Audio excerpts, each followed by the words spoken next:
হবিগঞ্জের আজমিরীগঞ্জে পূর্ব বিরোধের জেরে সংঘর্ষে আহত হয়েছে অর্ধশতাধিক। পূর্ব শত্রুতার জের ধরে আজ সকালে আজমিরীগঞ্জ উপজেলার জলশুকা ইউনিয়নে দুই পক্ষের মধ্যে রক্তক্ষয়ী সংঘর্ষের ঘটনা ঘটেছে। সংঘর্ষে উভয় পক্ষের অন্তত ৬০ থেকে ৭০ জন আহত হয়েছে বলে স্থানীয় সূত্রে জানা গেছে।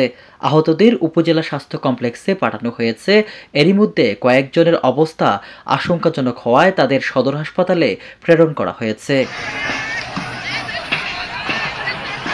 স্থানীয়রা জানায়, জলশুকা ইউনিয়নের বর্তমান চেয়ারম্যান ও আওয়ামী লীগের খেলু মিয়া ও ডাক্তার রেজাউল করিমের মধ্যে দীর্ঘদিন ধরে রাজনৈতিক ও সামাজিক বিরোধ চলে আসছে। এই বিরোধ নতুন রূপ নেয় কয়েকদিন আগে।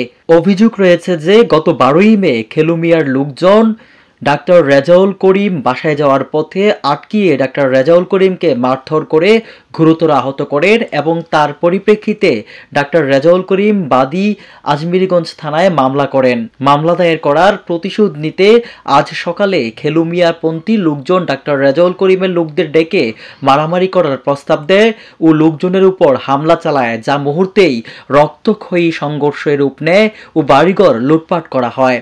সংঘর্ষে লাঠিসোঁটা, দেশীয় অস্ত্র ও ইটপাটকেল ব্যবহার করা হয় বলে প্রত্যক্ষদর্শীরা জানায়।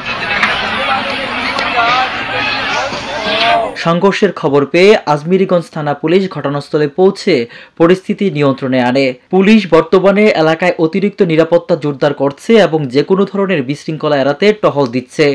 এ বিষয়ে আজমিরীগঞ্জ থানার ভারপ্রাপ্ত কর্মকর্তা ওসি শফিকুল ইসলাম বলেন, সংঘর্ষে জড়িতদের শনাক্ত করে আইনগত ব্যবস্থা নেওয়া হচ্ছে। এলাকার শান্তি বজায় রাখতে পুলিশ তৎপর রয়েছে বলেও জানান তিনি।